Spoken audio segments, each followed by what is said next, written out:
ବ୍ୟସ୍ତ ହେବାର ଆବଶ୍ୟକତା ନାହିଁ।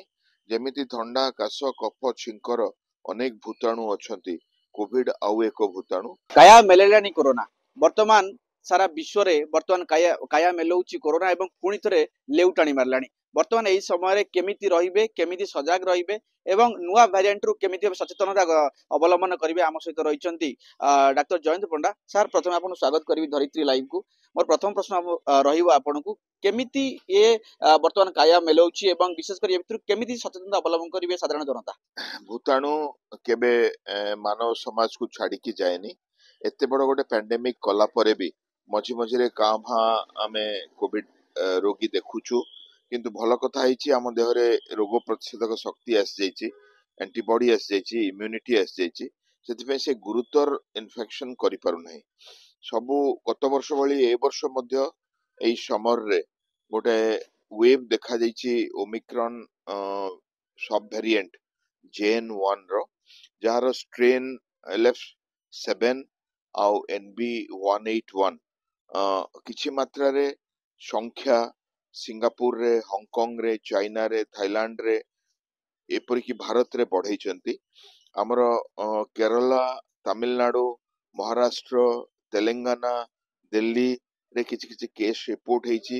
ଏପରିକି ଓଡିଶାରେ ଆମେ 6ଟି କେସ୍ ଡିଟେକ୍ଟ କରିସାରିଲେଣି, କିନ୍ତୁ ସମସ୍ତେ ଭଲ ଅଛନ୍ତି। ବମ୍ବେରେ ଯୋଉ 2 ଜଣ ଏକ୍ସପାୟାର କରିଛନ୍ତି ସେମାନେ କ୍ୟାନ୍ସର ଓ ଟାଇପ 1 ଡାଇବେଟିସ ର ପେସେଣ୍ଟ ଥିଲେ।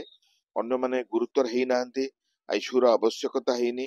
ତେଣୁ ଆମେ ଆଶା କରୁଛୁ ଏଇ ଯୋଉ ପ୍ରଜାତି ଓମିକ୍ରନ୍, JN1, LF7 ଆଉ NB181 ଏହା କୌଣସି ପ୍ରକାରେ ଲୋକଙ୍କୁ ଗୁରୁତର କରିବା ବା ପାଣ୍ଡେମିକ କରିବାର ସମ୍ଭାବନା ନାହିଁ। କେବଳ ଆମେ ଯାହା ସତର୍କ ରହିବା କଥା, ଆମେ କାଶ କଫ ହେଲେ ମୁହଁ ଆଗରେ ହାତ ଦବା, ମାସ୍କ ପିନ୍ଧିବା, ହ୍ୟାଣ୍ଡ ସାନିଟାଇଜେସନ କରିବା, सोशल डिस्टेंसिंग रखिबा, थंडा हेले आइसोलेट करिबा, ताको हमें भायोलेट करिबानी, जा द्वारा कि हमें सेफ रही परिबा। केवल कोविड नुहे, हमें विभिन्न प्रकार जीवाणु, परजीवी, भूताणु ठू मध्य रक्षा पाई परिबा। तेणु सेही प्रकार अभ्यास करिबा। और जो माने रोग प्रतिरोधक शक्ति कम वर्षवर्ती अछंती, छोट पिला, वयस्क लोक, गर्भवती स्त्री लोक, कैंसर रोगी, हृदरोगी, आजमा रोगी बा जो मानकर कोलाजन भास्कुलर डिजीज अच्छी, स्टीरॉयड थेरापी रे अछंती, डायबिटीज अच्छी, उच्च रक्तचाप अच्छी, कोलेस्ट्रॉल अच्छी, से माने निहाती और सतर्क रही जिबा दरकार, कना एही इन्फेक्शन से मानक पई गुरुतर प्रमाणित होई पारे। सर, आउ टीकार आवश्यकता रही कि जेमती कोविशील्ड और कोवैक्सीन नहीं समस्त जनता वर्तमान भारत रे, तबे वर्तमान समय आउ आवश्यकता पड़िबो कि? हमरो लास्ट आईसीएमआर स्टडीज बहुत भलो एंटीबॉडी देखौतला।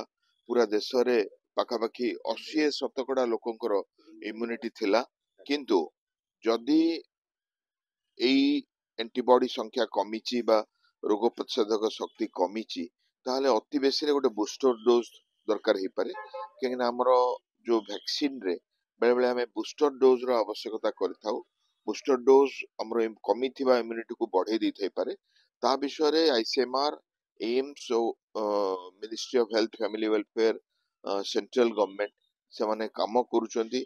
लोकंकर एंटीबॉडी एसे होउची, और जदि एंटीबॉडी कमिची ताहले निहाती भाबरे हमें गोटे बूस्टर डोज दरकार करि परिबा। तार गाइडलाइन सरकार देबे। ताले कुआ जाई परिबो कि एई जो लहरटी आसुची वर्तमान समय रे किछि किछि मात्रा रे कोविड पेशेंट वर्तमान दृश्यमान हेलेनी, तबे वर्तमान समय रे कुआ जाई परिबो कि ये केउना कोटी रही जिवो या फिर आगु वृद्धि पाइबो आगो बढी?